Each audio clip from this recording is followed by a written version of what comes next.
Slovensko zgodovinopisje je časopisni propagandi na Primorskem v letih 1941–1945 namenilo malo pozornosti, čeprav je opravljala velik del propagandne aktivnosti na tem geografskem prostoru. Medtem ko je bilo časopisom, ki so izhajali v osrednji Sloveniji, posvečenih že nekaj raziskav, je ostal tisk na Primorskem dokaj neraziskan oziroma le parcialno. Prav tako raziskave časopisov na tem območju so se doslej posvečale mnogim posameznim elementom propagande, niso pa celovito osvetlile tistih vsebinskih segmentov, ki so v tem obdobju nastopali kot ključni.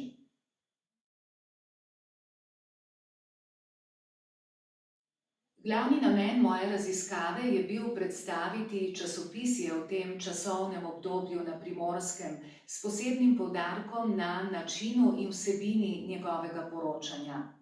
Izpostaviti velja tukaj tudi ključni metodološki pristop, ki ga definira dejstvo, da publicistični viri v vojnih razmerah niso faktografsko zanesljivi, saj želijo s prikrojenim poročanjem o dogodkih predvsem vplivati na javnost.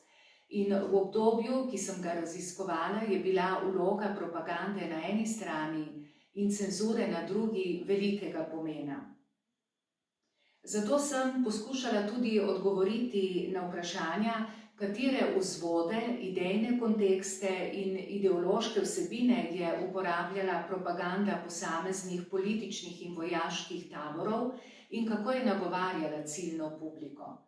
Osnovni poudarek je bil tudi na vprašanju, kako so ti akterji propagande videli oziroma si predstavljali položaj in vlogo prostora Primorske v aktualnih razmerah in v prihodnosti. Raziskava propagandne funkcije časopisov temelji na arhivskih in publicističnih virih.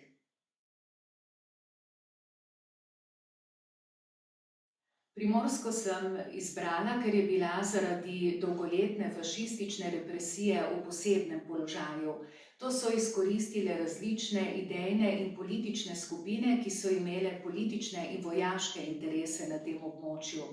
Pri svojem propagandnem delovanju so se zavedale, kakšno moč ima tiskana beseda, in to se je izražalo tudi v poročanju časopisov različnih idejnih in političnih taborov. Izpostaviti je treba tudi to, da na Primorskem do kapitulacije Italije septembra 1943 zaradi fašistične prepovedi tiskane in celo govorjene slovenske besede ni bilo slovenskega tiska, razen ilegalnega partizanskega. Monografijo sestavljajo uvod, dve osrednji poglavji in sklep. V uvodu sem najprej predstavila literaturo in druge vire o časopisni propagandi na tem obravnavanem območju. V prvem obsežnem sklopu sem predstavila časopisje, ki je v raziskovanem obdobju izhajalo na Primorskem, oziroma je bilo namenjeno neposredno propagandi v tem prostoru.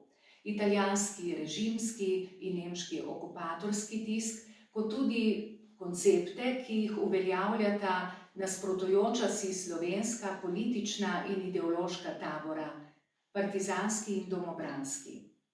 Omejila sem se na tiste časopise, ki so imeli na tem območju uredništva, in jih opredelila glede na to, katere interesne skupine so nagovarjali. Predstavila sem avtorje posameznih besedil in urednike časopisov. V drugem delu pa sem komparativno analizirala najpogostejše časopisne teme in vsebine, diskurzivne prakse, idejna porekla in ideološke usmeritve posameznih časopisov. V sklepu sem predstavila ključne ugotovitve.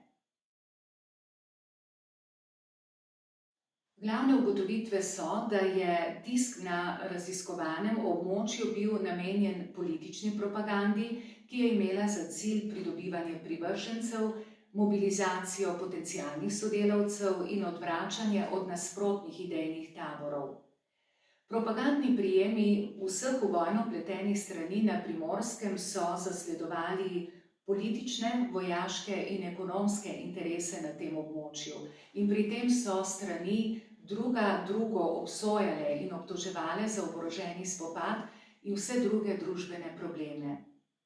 V ospredju vseh propagandnih listov na Primorskem je bil problem meje oziroma povojne politične ureditve, razmejitve v tem prostoru. In to je bilo evidentno tudi iz pisanja časopisov, v katerih so posamezne idejne in politične skupine razmejitev argumentirale z različnih interesnih vidikov.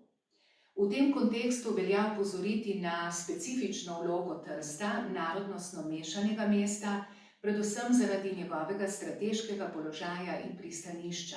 In v vojnih razmerah je bil Trst predmet propagandnih sporov in spopadov, ker so si ga lastili vsi v vojno vpleteni akterji.